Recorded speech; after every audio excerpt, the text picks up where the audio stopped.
سلامونه، وخت مو په خیر. د دې اونۍ غوره خبرونو ته ښه راغلاست. په پکتیا ولایت کې د جلغوزیو د پروسس فابریکې په کار پیل وکړ.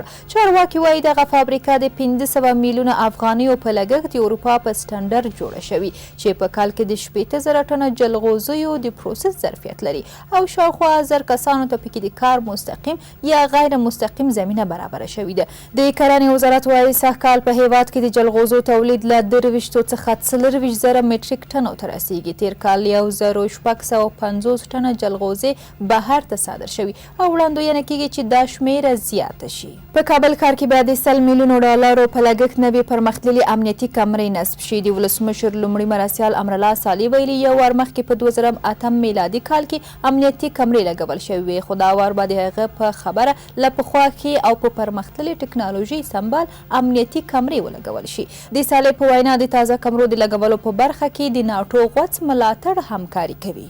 د بې اسنادو موټرو د ثبت له لارې 1500 میلیونه افغانۍ د دولت په خزانه کې اضافه شوي دي. د مالیې وزارت وایي چې د 2 میاشتو په موده کې څه د پاسه 13,000 بې اسناده موټر ثبت کړي دي. د دې وزارت په خبره د بې اسنادو موټرو د ثبت لړۍ 1 میاشت نور هم تمدید شوه، خو که تر دې نیټې هم هغو کسانو چې موټر اسناد نه لري خپل موټر ثبت نه کړل 2 چنده جریمه به پرې کوي. تمه ده راتلونکې اونۍ په افغانستان کې 3 سترې پروژې پرانیستل شي. په دې پروژو کې د عقینه اندخوی ریل ګاډي، د کرکي اندخوی پل خمري د بریښنا د لیږدو پروژه او د فایبر اپټیک لاین چې د ترکمنستان انټرنیټ له افغانستان سره نښلوي شامل دي. د دې 3 پروژو د پرانیستې پر موضوع د افغانستان د بهرنیو چارو د وزیر محمد حنیف اتمر او د ترکمنستان د بهرنیو چارو وزیر رشید مرادوف سره خبرې کړې دي.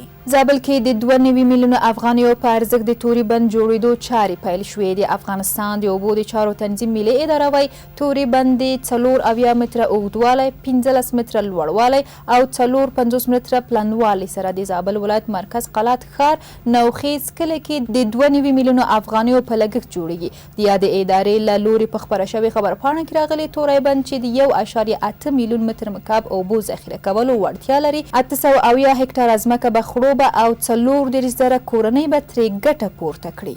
د ډرونټې برېښنا بند به د نړیوال بانک په 10 میلیونه امریکایي ډالرو مرسته بیا ورغول شي. د ننګرهار د برېښنا رئیس غلام حیدر فقیرزی وایي د برېښنا بند د بیا رغونې چارو قرارداد له یو ایراني شرکت سره شوی چې کارونه به روان میلادي کال پیل او د 2.5 کلونو په موده کې بشپړ شي چې ورسره به دغه برېښنا بند بیرته خپل لومړنی حالت غوره کړي.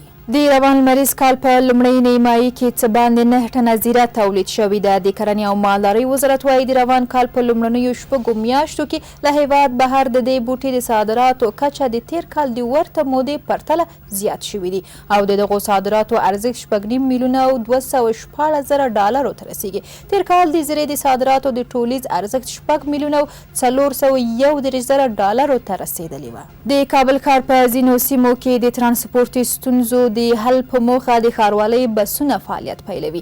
د کابل ښاروالۍ د دغو بسونو د فعالیت کره وخت نه دی ښودلی، خو له خلکو یې غوښتي چې د دغو بسونو په ساتلو کې له دوی سره همکاري وکړي او په ښه توګه ترې ګټه پورته کړي. لوګر پوهنتون کې د انجینري پوهنځي لپاره تدریسي ودانۍ جوړه شوه. ځایي چارواکي وایي دغه ودانۍ د نړیوال بانک لخوا د څه باندې 63 میلیونه افغانیو په لګښت د 18 میاشتو په موده کې په 4 پوړونو کې په پاخه او اساسي توګه جوړه شوې ده چې ورسره به د محصلینو ستونزې او مشکلات ختم شي. په 2020 میلادي کال کې 900,000 نوي زده کوونکي ښوونځي ته شامل شوي دي. د پوهنې وزارت مسؤلین وایي له دې سره سره چې په 2020 کال کې د کرونا له امله تعلیمي سیستم ټکنی او زیانمن شو، خو بیا هم د 500,000 هلکان او شاوخوا 400,000 انجونې په ښوونځیو کې شامل شوي دي. د دغه وزارت د معلوماتو له مخې په 2020 میلادي کال کې د هیواد په بیلابیلو سیمو کې له 600 څخه زیات ښوونځي هم جوړ شوي دي.